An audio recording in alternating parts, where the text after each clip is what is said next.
Hello everyone. Uh, in last video I have revised.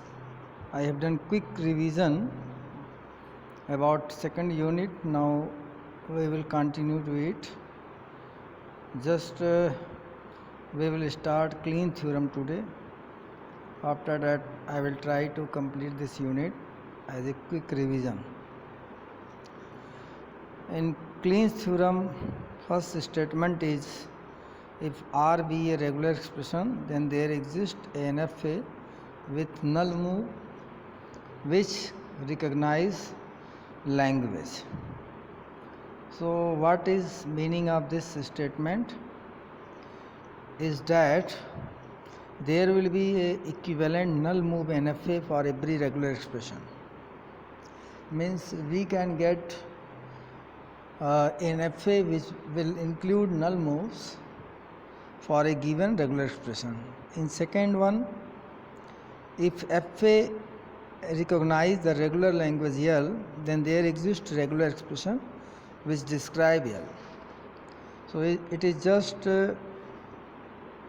converse of the first statement that there will be a regular expression there for every FA.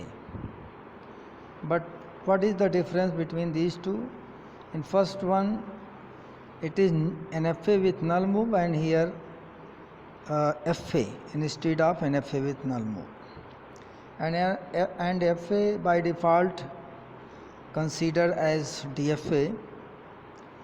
Now question is why we have used their null an FA with null move and here DFA, because when we try to construct a NFA, or we can say we try to construct a finite automata for a given regular expression R, then most probability is that we will get NFA with null move without NFA with null move more easily.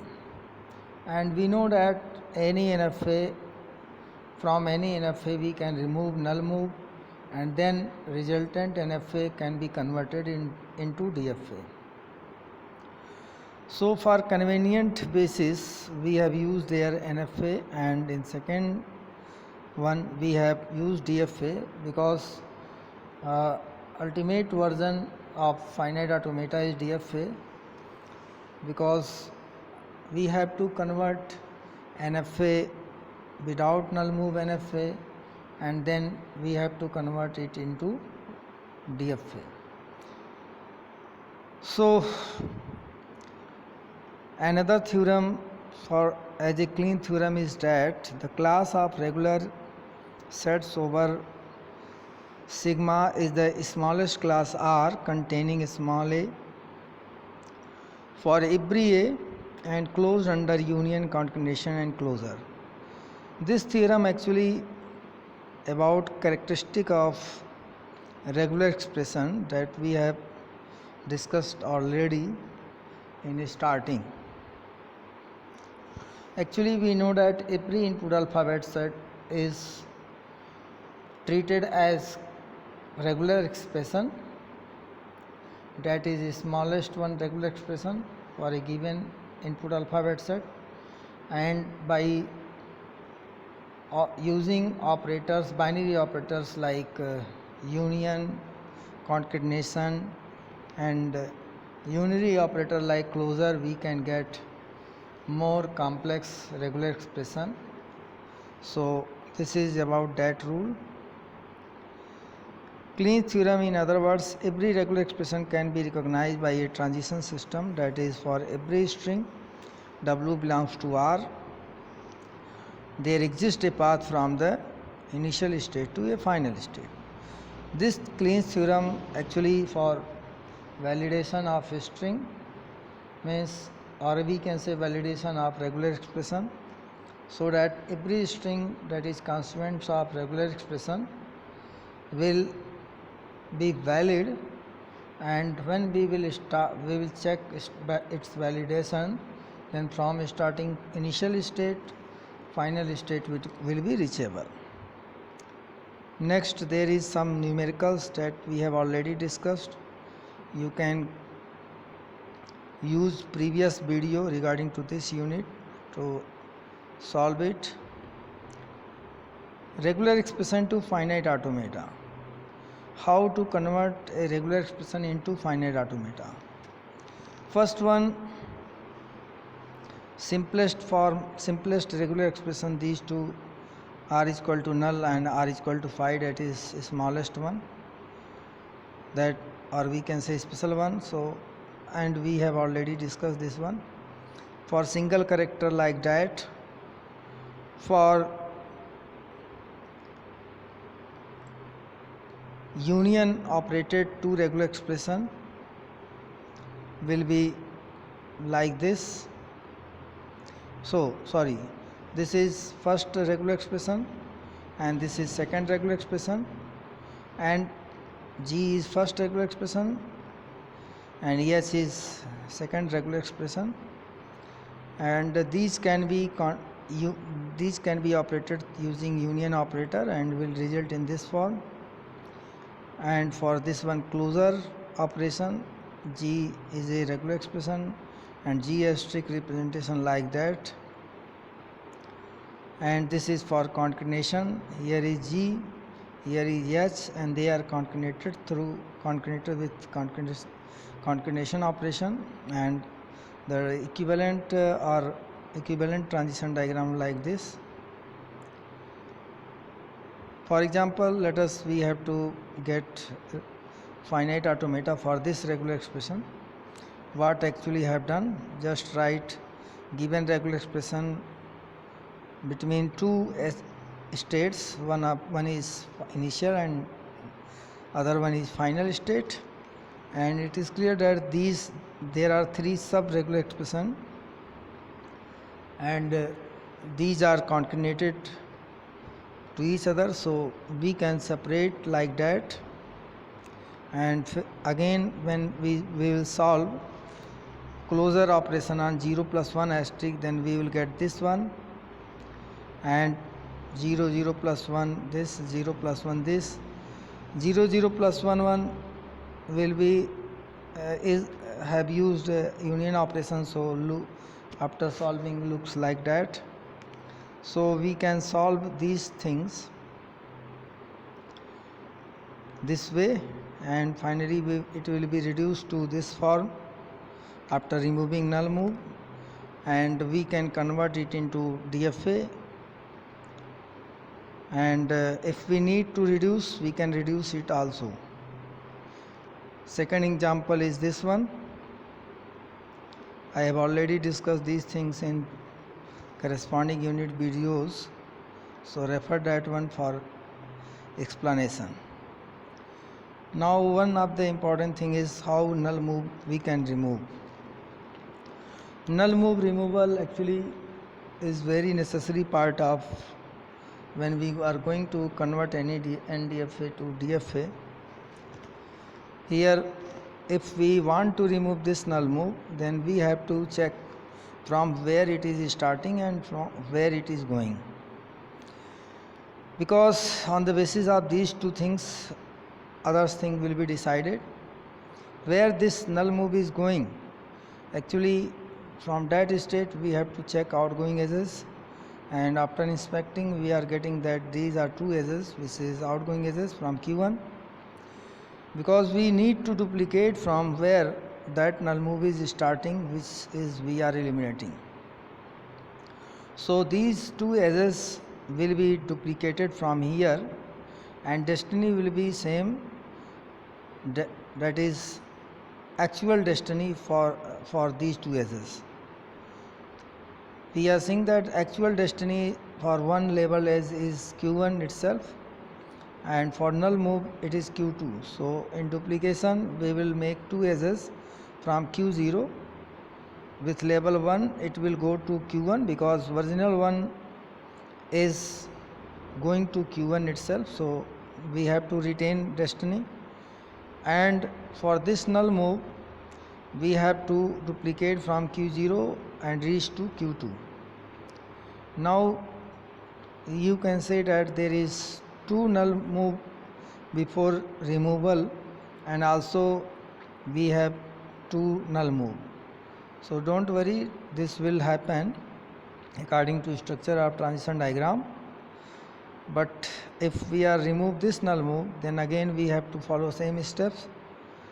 Means what are outgoing edges from Q2, because this null move is going to Q2, and there is only one edge that is labeled with 2, which is outgoing edges, which is outgoing edge from Q2.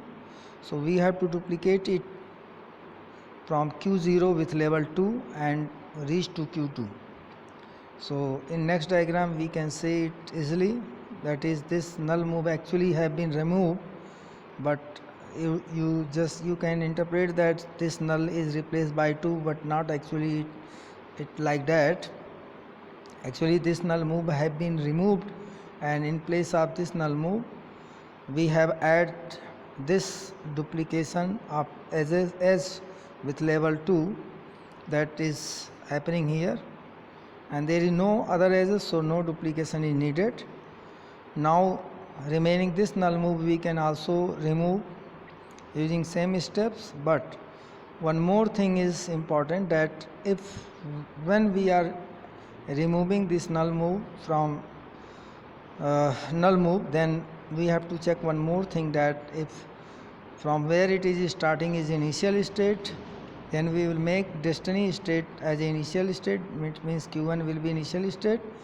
If Q1 is final state, then Q0 will be also final state in next step. But Q0 is initial state, but Q1 is not final, so its reflection is not seen. But since Q0 is initial state, so Q1 make final state. Here in second null move removal, you can see that Q2 is final state, so Q0 made final state, and Q0 is initial, so Q2 is initial. In this null move removal we will do same thing, so Q1 will make final state, and Q1 already initial, so doesn't bother about that. So like this way we can remove null move. Some more example is given and I have discussed already in previous videos, so refer to that one. Next topic is DFA to regular expression, how it is very important topic, how we will get regular expression for a DFA. So then we have to follow some rules, and we will recall all those rules by this example. First thing is that we have to make equations, and equations, number of equation formed will be just equal to number of states. Means there will be equation for each, there will be an equation, dedicated equation for every states. But some important point we have to care that about initial state, when we will make equation for initial state, then null will be added, and in other states equivalent equation we don't have to add null, but initial states equivalent state we have to add null. So here null is added, and for getting initial state equivalent equation or any state equivalent equation, we have to observe number of edges coming towards that state. So even this edge is starting from Q1, but it is coming towards Q1 itself, so we have to consider it, and this another edge, that is B, labeled as, which is also coming towards Q1. So from where it is starting Q1, so Q1 concatenated with label on that edge, that is A, so Q1A, and in this Q2 it is starting from Q2 and label with B, so plus Q2B, and plus null, so null because Q1 is initial state. And think why it is happening like that, because its meaning is that what are the strings through which we can reach to Q1. Q1 being initial state, so because we without consuming any character of input string we can reach here. So this option is here, that by accepting null we can reach to Q1, and from Q1 to Q1 you can also traverse many times. So Q1A is there, and from Q2 also you can reach to Q1, so Q2B is there. In same way we can form equation for Q2 and Q3, but important for Q2 you can see that there is three edges that is coming towards Q2. First one is Q1 from Q1, second one is Q3, and third one from Q2 itself. So Q1A and Q2B and Q3A, and towards Q3 only one edge is coming, that is from Q2, which is labeled with A, so Q2A it is equal to Q3A, just Q3 is equal to Q2A. Next important thing is in this process is to eliminate states and get equation only in the form of input alphabets, and required equation will be corresponding to Q3 being final state. Q3 is actually final state, so we have to get value of Q3 in the form of only AB. It doesn't involve any states. So by elimination we can get equation for Q3. If suppose that there is more than one final state, so we have to get value of for all those states in the form of AB, means input alphabets, and finally we have to take union of those answers, those equations for final states. But here is only one final state, so just find value of Q3 in terms of AB. In this how we will proceed for elimination. Actually Q3 value is given in the form of Q2, so we have to one option that anyhow we have to find value of Q2 in terms of A and B. So in this process we will go to for Q2 equation, and we think that there is Q3, that is like that interlock type things. Q3 value is depend upon Q2 and Q2 value is depend upon Q3. So if possible we can eliminate Q3 in terms of Q1 and Q2. So just write value of Q3 is equal to Q2A here, and we will get this one. And in this actually one step slangs, that is it have taken already Q2 common, so taking Q2 common you can get this thing. And applying Arden theorem, R is equal to Q plus RP, you can eliminate in this form, you can reduce in this form. Since this will treated as R, this Q2 will be treated as R, and this also will be R, and this will be equal to P, and this will be equal to capital Q. And we know that R is equal to QP asterisk, so Q1A concatenated with B plus AA ka whole asterisk. So this is value of Q2 in terms of Q1, and just write this value, just put this value here to get value of Q1 in the form of only AB. And in this also we have applied Arden theorem, R is equal to Q plus RP. So finally we have get value of Q1 is in the form of AB, and put this value Q1 in this one to get value of Q2 in form of small a and small b, that is input alphabet. And this Q2 value finally we can put in equation of Q3 to get required answer. So in this way we can get required answer. Now in this example we can see that there are two final states, so we have to get equation value of Q1 and Q2 in the form of 0 and 1, and then add them to get required answer, because there is two final states, so Q1 plus Q2 will be value of Q1 plus Q2 will be required answer. Now next topic is equivalent of 2FK. Suppose for example take to understand the concept behind, take this example. In this you can see that there is only 3 states and there is 4 states, so it is not sure that both will be equivalent, even that both have same state, but still we cannot say that both are equivalent. Equivalent means they are accepting same set of strings. The process to check if this one is to start with pair of states, that is initial states pair, and here Q1 and Q4. Q1 and Q4 are initial state in corresponding FA. Here is Q1 and here is Q4.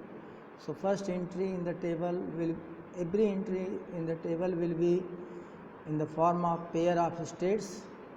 First write here QQ dash, that is column of present state, pair of present state, and this is 0 and 1 corresponding next state, and take first entry a pair of initial state and check where it is going, and or we can say what is the next state on input 0 from Q1 and on input 0 from Q4.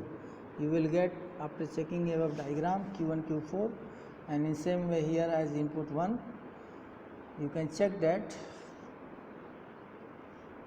from Q1 it is going to, actually input is CD, sorry, so it is here C and D.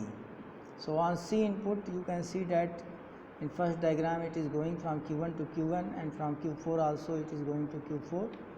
So entry will be Q1 Q4 on C input, that is appearing here.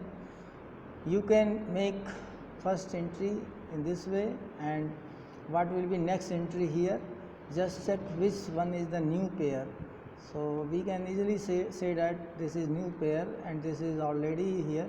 So Q1 Q4 we will not write again here, we write here Q2 Q5 and just follow above step that we have followed to get this line.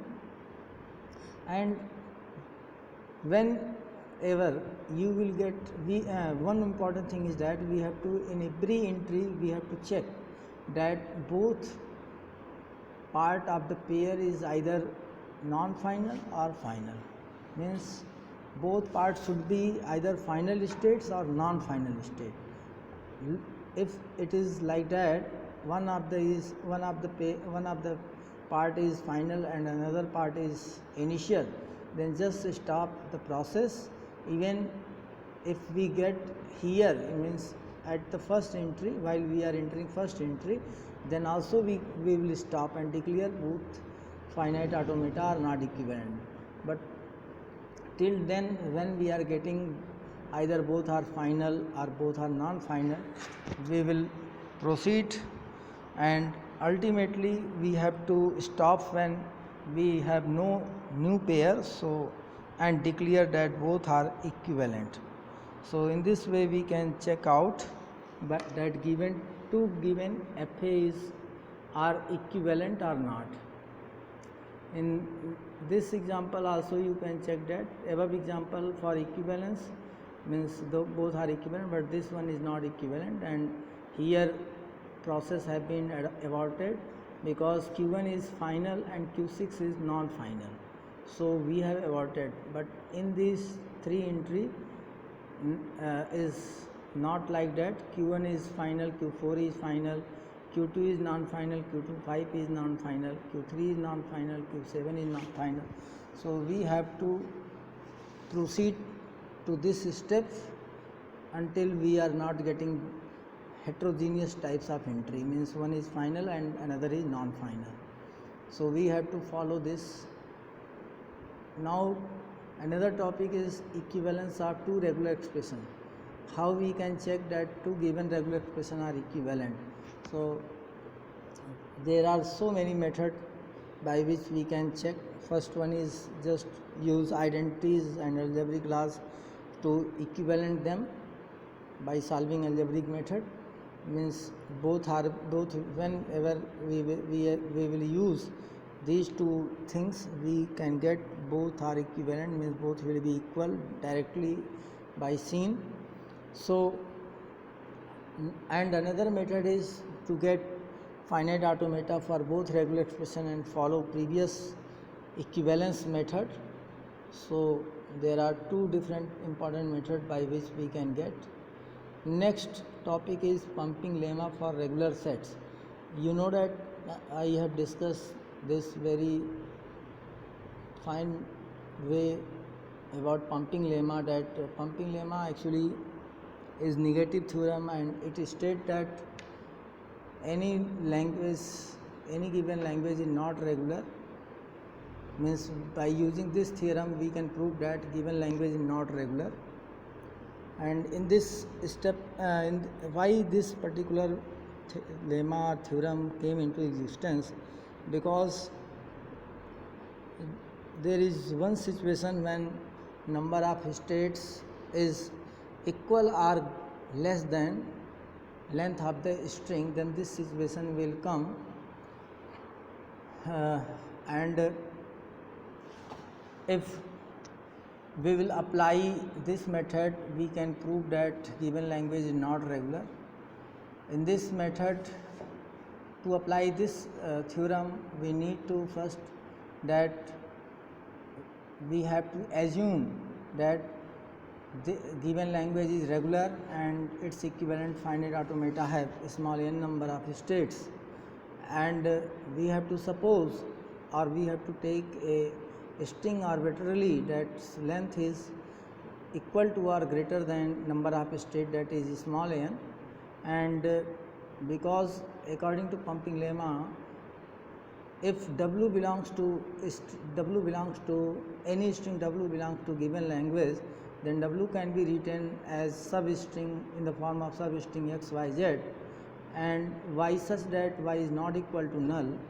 And if w belongs to given language, then x y to the power I z for all I is greater than equal to 0 will also belongs to language. So this is pumping lemma theorem, and we have to use third line, that for all I greater than equal to 0, x y to the power I z also belongs to L. We have to use this to contradict, means we have to anyhow find out any value of I by selection method, by reasoning method, for which x y to the power I z does not belongs to our language, and this will be contradiction, and so our assumption will be wrong. That is, we have assumed actually given language is regular, so given language will be not regular. So this, by this way we can prove that given language is not regular. And for more explanation, you can refer previous videos.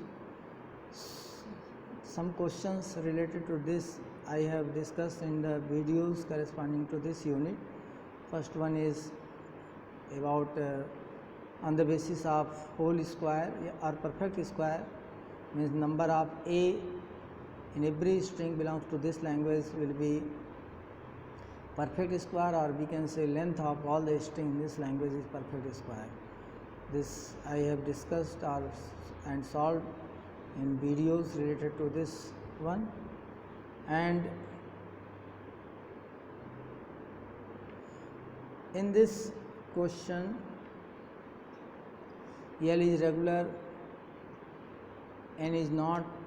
In this question, that is based on prime number, means length of every string belongs to this language is prime number. You can refer previous videos to solve this one. And another example, that is number of zeros and number of ones are equal. It is based on, in same program you can see that left curly braces and right curly braces is always in equal number. So this is actually on the basis of that thing, and you can also prove that this one.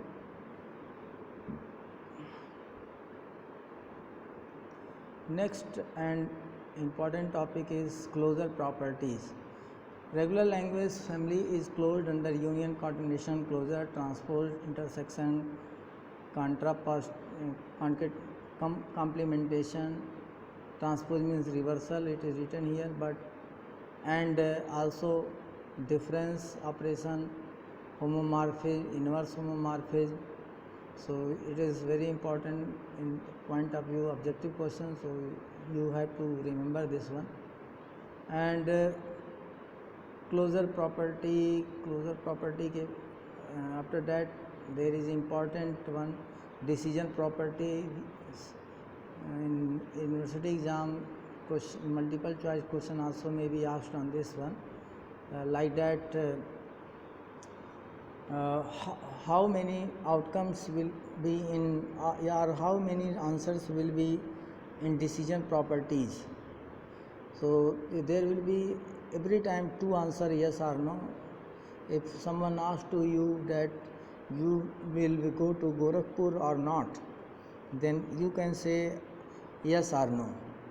So in this way, in this also there are three decision properties, that is emptiness, finiteness, and